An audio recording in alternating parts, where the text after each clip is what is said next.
শ্বেতপত্রের সুপারিশ বাস্তবায়নের অগ্রগতি ও বর্তমান অর্থনৈতিক পরিস্থিতি মোকাবেলার কর্মপদ্ধতি নির্ধারণ নিয়ে এই সিম্পোজিয়ামের আয়োজন।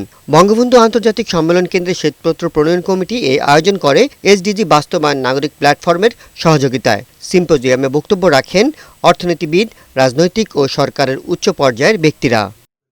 বক্তারা বলেন, দেশের অর্থনীতি এখনও স্থিতিশীল হয়নি। উচ্চ মূল্যস্ফীতিতে হিমশিম খাচ্ছে সাধারণ মানুষ। জ্বালানি খাতে বিগত সরকারের লুটপাটের প্রভাব এখনও আছে। দেশে ব্যবসার জন্য খারাপ সময় যাচ্ছে বলেও জানান ব্যবসায়ীরা। প্রতিষ্ঠানগুলো ধ্বংস হয়ে যাওয়ার তার ইম্প্যাক্টটা থাকে একটা দীর্ঘ সময়, এবং সেই প্রতিষ্ঠানগুলো এমন হয়েছে যে কোনো প্রাতিষ্ঠানিক প্রক্রিয়া কাজ করে না, সব উপরের আদেশে সবকিছু হয়। গত 15 বছরে লুটপাট হওয়া টাকা উদ্ধারে সরকার কার্যকর পদক্ষেপ নেয়নি বলে অভিযোগ করেন বৈষম্য বিরোধী ছাত্র আন্দোলনের মুখপাত্র।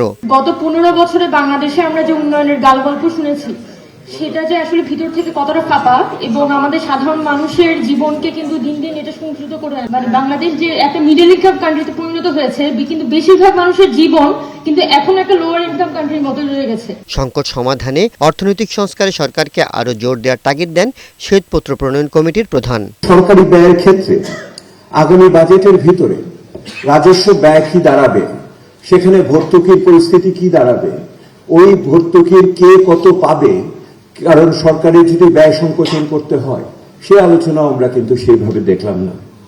শিক্ষা এবং স্বাস্থ্য খাতে হয়তো এই সরকার কিছু ব্যয় বাড়াবে, কিন্তু শিক্ষা এবং স্বাস্থ্য খাতে ওই ব্যয়ের কাঠামো কি হবে, ওই ব্যয় কে পাবে ওই খাতে, এই প্রশ্ন কিন্তু আমাদের মনে থেকে যাচ্ছে। বাণিজ্য উপদেষ্টা বলেন, নীতির মাধ্যমে সমাজে তৈরি হওয়া অর্থনৈতিক বৈষম্য দূর করা হবে।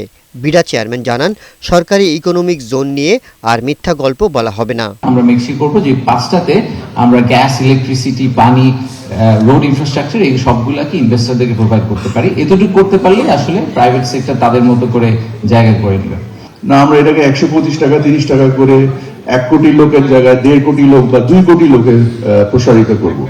এই চিন্তাগুলো আমাদেরকে সাহসের সাথে করতে হবে।